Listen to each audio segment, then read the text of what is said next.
ఆ నిద్ర చేత వారు అలసట చేత పడుకొని ఉన్నారు.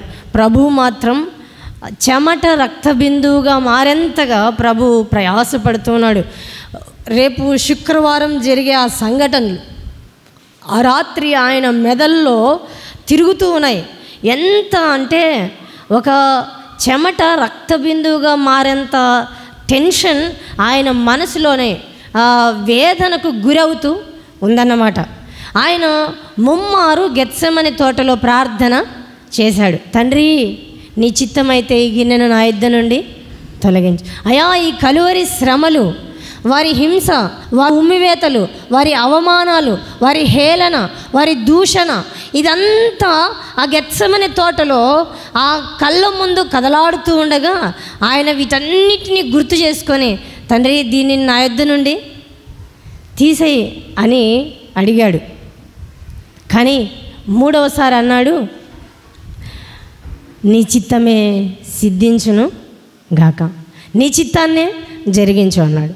గెత్సెమని తోటలో నుండి అలా బయటికి నడుస్తూ వస్తుంటే ఇంతలోపు రోమా సైనికులు హఠాత్తుగా అక్కడికి వచ్చేశారు.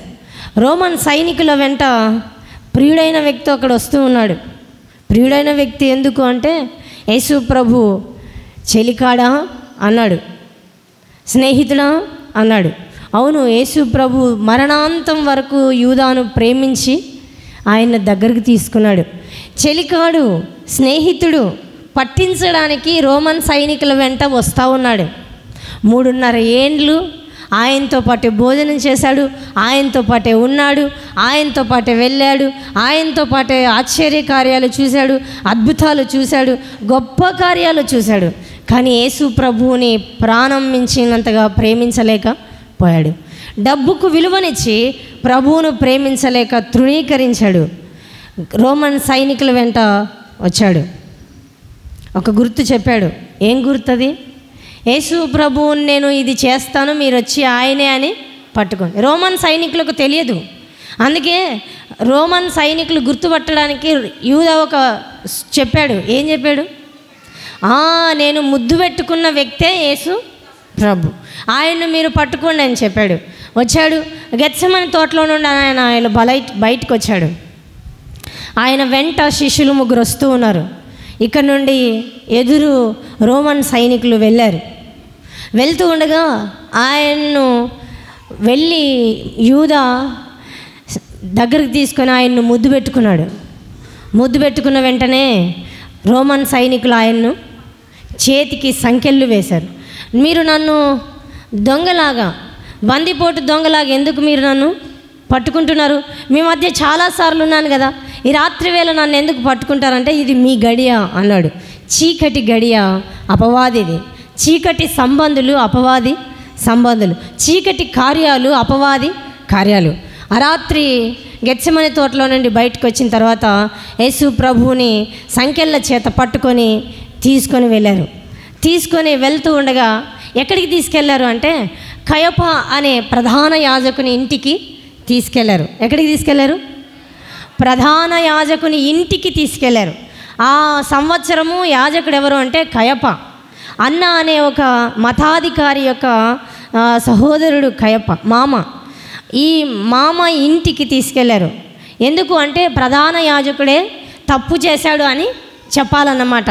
తప్పు ఎవరైనా చేశారు అని నిరూపించాల్సిన వ్యక్తులు ఎవరంటే, ఈ దినాల్లో కోర్టులు కేసులు ఎలా ఉన్నాయో అలాగున ఎవరైనా తప్పు చేశారని చెప్పాలంటే యూదుల ఆచారంలో ప్రధాన యాజకుడే చెప్పాలి.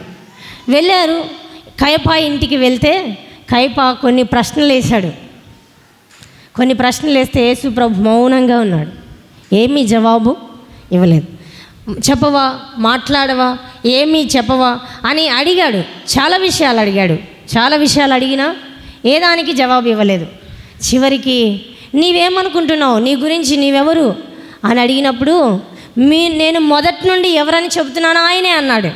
మొదటి నుండి ఏమని చెప్తున్నాడు? నేను దైవ కుమారుణ్ణి అని చెప్తూ వచ్చాడు. ఆయన మనిషి కుమారుణ్ణి అని చెప్పాడు. పరలోకంలో నుండి దిగి వచ్చిన జీవాహారము, పరలోకంలో నుండి దిగి వచ్చిన జీవజలమును, పరలోకంలో నుండి వచ్చిన మార్గమును, సత్యమును, జీవమును నేనే ఆయన అని చెబుతూ వచ్చాడు. మొదటి నుండి నేను ఎవరని చెప్పానో ఆయనే నేను. నీవు రాజువా? అవును, నీవన్నట్టే అన్నాడు. వెంటనే ఈ మాటలకు ప్రధాన యాజకునికి కోపం వచ్చింది. అంగీలు చింపుకున్నాడు. వెంటనే ఇతన్ని తీసుకెళ్ళండి అని చెప్పి కయప ఇంటి దగ్గర నుండి ఆయనను మరలా పిలాతు దగ్గరికి తీసుకెళ్లారు. మీకు క్రమాన్ని జ్ఞాపకం చేస్తున్నా, క్రమాన్ని జ్ఞాపకం చేసి ముగింపులో విషయాన్ని జ్ఞాపకం చేస్తా. గెత్సెమనే తోటలో నుండి కయప దగ్గరికి వచ్చారు. కయప దగ్గర నుండి ఇప్పుడు ఎక్కడికి వెళ్ళారంటే పిలాతు దగ్గరికి వెళ్ళారు.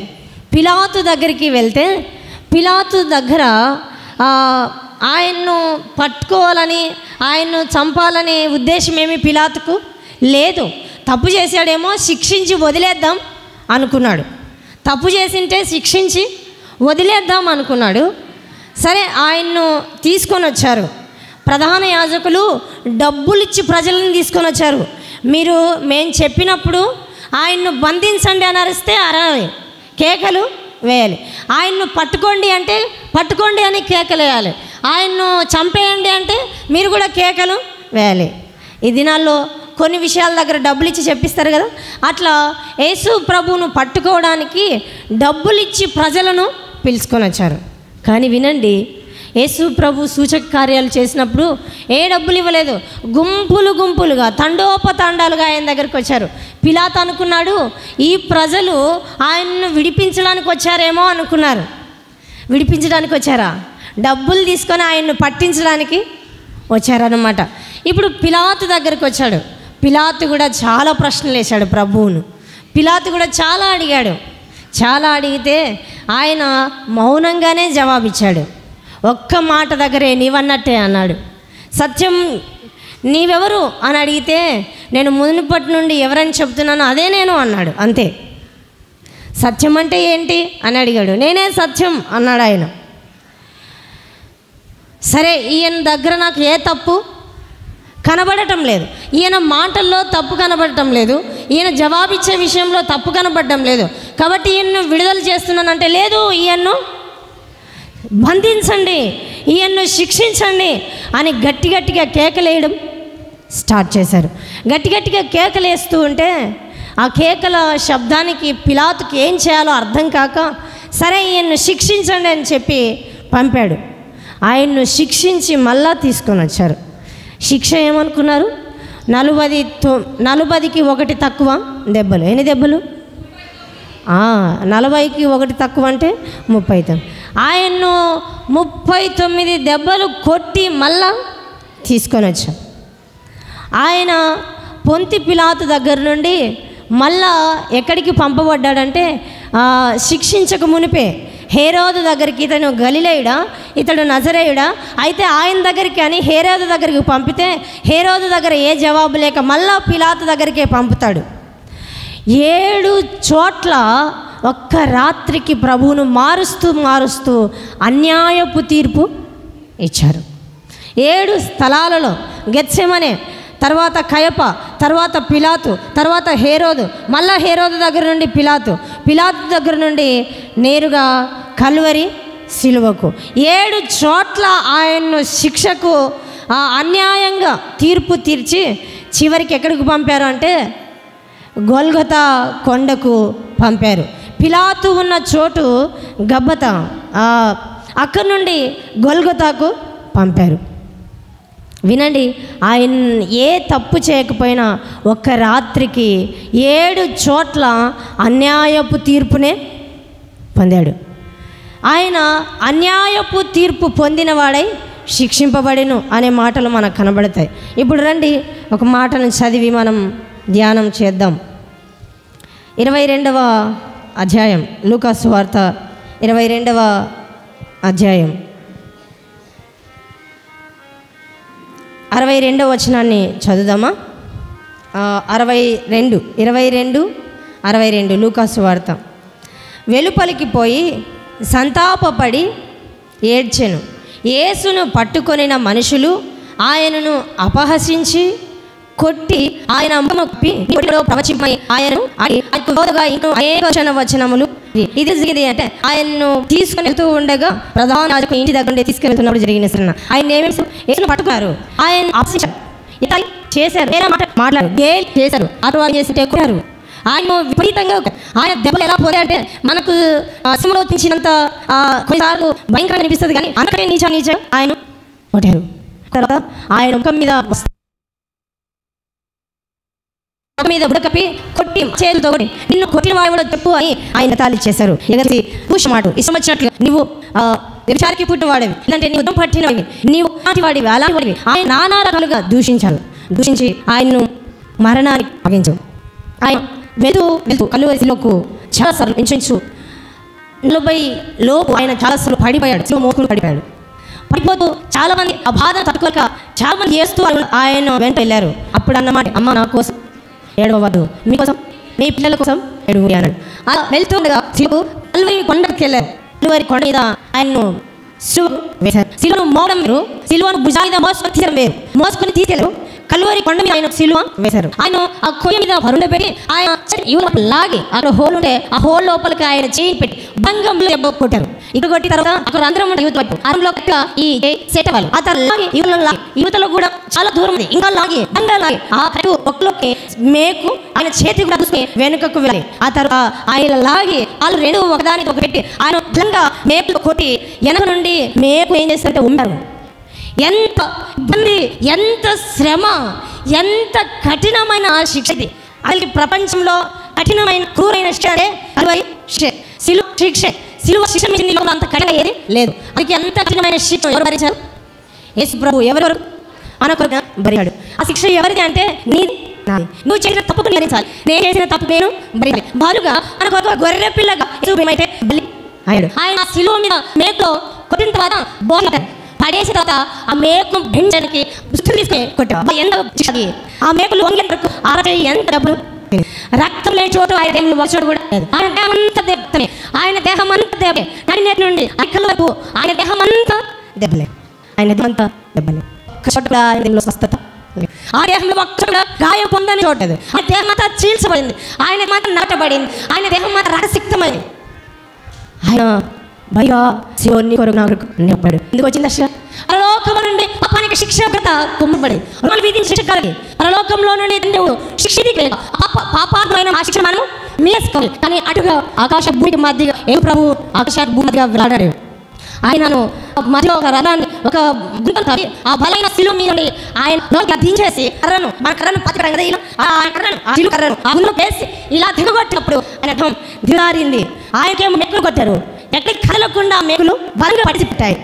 ఇలాంటి సమయంలో ఆయన ఇంత కఠిన స్థితిలో, ఇంత భారతమైన స్థితిలో, అంత వేదన బాధ ఇంటి స్థితిలో ఆయన వెతికిన మొదటను ఒకసారి జ్ఞాపకం చేస్తున్నాం. చూడండి 23వ అధ్యాయం లూకా సువార్త 27వ అధ్యాయం 33 వాహనమైన స్థలానికి వచ్చినప్పుడు అక్కడ కుడివైపు ఒకరిని ఎడమ వైపు ఒకరిని ఆయనతో కూడా సిలువేసిరి. యేసు తండ్రి వీరేమి చేయించున్నారో వీరేరుగా వీరిని క్షమించమని చెప్పాడు. ఆయన అంతటి వేదనలో ఉన్నాడు, అంతటి శ్రమడు, అంత ఇబ్బందిగా ఉన్నాడు. ఆ దేహంలో కొంచెమైనా ఉందంటే ఏమీ అవ్వలేదు. ఆయన అన్నిటి అక్కడికి బలనే ఉన్నాడు. అలాంటి స్థితిలో ఆయన పలికిన మాట, తండ్రి వీరేమి చేయించున్నారు ఆయన వారికి తెలియదా, ఆయన కొట్టడం మాకు తెలియదా, ఆయన దూషించడం మాకు తెలియదా, ఆయన నిరాశ మాకు తెలియదా, ఆయన గీచేసి మాట్లాడడం తెలియదా, ఆయన బూతులు మాట్లాడడం తెలియదు, ఆయన పట్టడం తెలియదా. ఆయన ప్రభు ఏమన్నాడంటే వీరేం చేస్తున్నారో వీరు ఇరుగా చేస్తున్నారు, వీరిని క్షమించు. సిలువలో ఆయన మనకిచ్చే మొదటి గిఫ్ట్ క్షమాపణ. ఏడ్చాడు క్షమాపణ, మా పాపములకు క్షమాపణ. ఎంత ఘోర పాపివైనా, ఎంత క్రూరుడైనా యేసు ప్రభు పదాల దగ్గరకు వచ్చి ఆయన దోషిని అని పాపిని అని ఒప్పుకుంటే పల్లెల్లో ఆయన ఇచ్చిన మొదటి వరం ఏంటి? క్షమాపణ. నేను క్షమిస్తున్నాను. ఒక సందర్భంలో ధర్మశాస్త్రోపదేశకులందరూ కళ్యాణం పాపం చేస్తే పట్టుకుని నన్ను తీసుకొని వచ్చి ఆయన దగ్గర నిలబెట్టారు. అయ్యా మొదకుడా నువ్వేం చేస్తావు చెప్పు, నువ్వేం చాలనుకున్నావు? ఇదిగో ఇలాంటి పాపం చేస్తే పట్టుబడింది అన్నారు. మేము చెప్తున్నారే ఇలాంటి దాన్ని ఆలోచుకొని కొట్టి చంపబడింది ఏ తప్పు అని అడిగారు. ఆయన శోధించిన ఆ మాట అడిగారు, ఆయన హింసించిన మాట్లాడారు. ఆయన నేల మీద ఏమో రాయించుండేది. కొంతమంది వ్యాఖ్యానకారులు అక్కడ అందరూ పాపాలు కూర్చున్నాడు. మీలో పాపం లేనివాడు మొదట ఆమె మీద రాయి వేయండి అన్నాడు. మీలో పాపం లేనివాడు మొదట ఆమె మీద రాయి వేయమంటే చిన్న మొదలుకొని వృద్ధుల వరకు ఏం చేశారు? నాలుగు కింద పడేది వాళ్ళు గర్వచ్చింది, నేను పాపం చేశాను, నేను ఇది అలా ఆయన రాస్తలేదు. కానీ వాళ్ళందరూ నుండి ఏమయ్యారు? అప్పుడు అన్నాడు శిక్ష విధింపలేదా? ఆయన ఒక్కడే ఉన్నాడు, శిక్ష విధింపగలిగినాడే. ఏమైనా చేయాలి అని అంటే ఆయన ఒక్కడే చేయగలరు.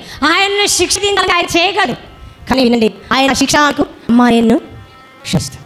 వెళ్ళి మళ్ళీ పాము ప్రేమ చేసిన మానవుల క్రూరత్వంతో, మానవులంత కఠినత్వంతో, మానవుల శత్రుత్వంతో యేసు ప్రభుని ప్రేమ పొంగి వచ్చి క్షమాపణల మీద ప్రారంభించాడు. ఆయన మనల్ని క్షమించాడు. ఏం చేశాడు? క్షమించాడు. మీరు నేను తప్పు నన్ను క్షమించలేకపోవచ్చు, నేను తప్పు చేసిన అతను క్షమించలేకపోవచ్చు, నేను తప్పు చేసే సమాజంలో క్షమించకపోవచ్చు, కానీ క్షమించగలిగిన నాదుడు ఎవరు? నేను ఎంత దుర్మార్గురాలనైనా, నేను ఎంత పాపాలైనా నా స్థితిని ఒప్పుకుంటే, అయ్యా నేను తప్పు చేశాను, నేను పాపం చేశాను, నేను అపత్మురాలని నేను ఒప్పుకుంటే నన్ను క్షమించగలిగిన గొప్ప దేవుడు ఆయన యేసయ్య. ఈ సమయంలో ఏమైనా పాపాలు తొలగి బ్రతుకుతున్నారేమో, లోకంలో కలిసి పాపం చేసి బ్రతుకుతున్నాము. ఒకవేళ ఆ పాపంలోనే ఉండేస్తే, ఆ పాపంలోనే ఉండేస్తే అమ్మ నీకు నిత్యం ఉంది, అది తప్పించడానికి ఎక్కడ ఆయన నీవు నేను ఒకవేళ పాపం ఎప్పుడు చేస్తే, నీవు నేను పాపం చేస్తూ చేస్తే మన గదేం పాపం చేస్తూ చెప్పిన గదేంటి చెప్పి నరకం. పాపం ఒప్పుకోకుండా, పాపం క్షమించబడకుండా, పాపం నివృత్తి కాకుండా ఒకవేళ మనం మనిస్తే మన గత ఏమనుకున్నారు? మనం ఎక్కడికి వెళ్తాం?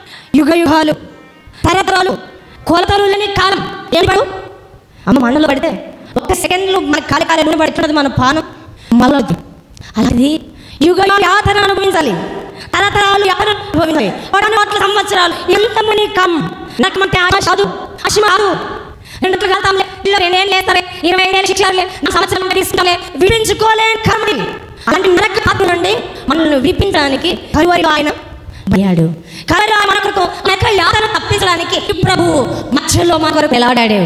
ఒకవేళ ఇసలో రక్షణ పొందుకుంటున్నావు, నీ పాపాలు క్షమించబడ్డాయా?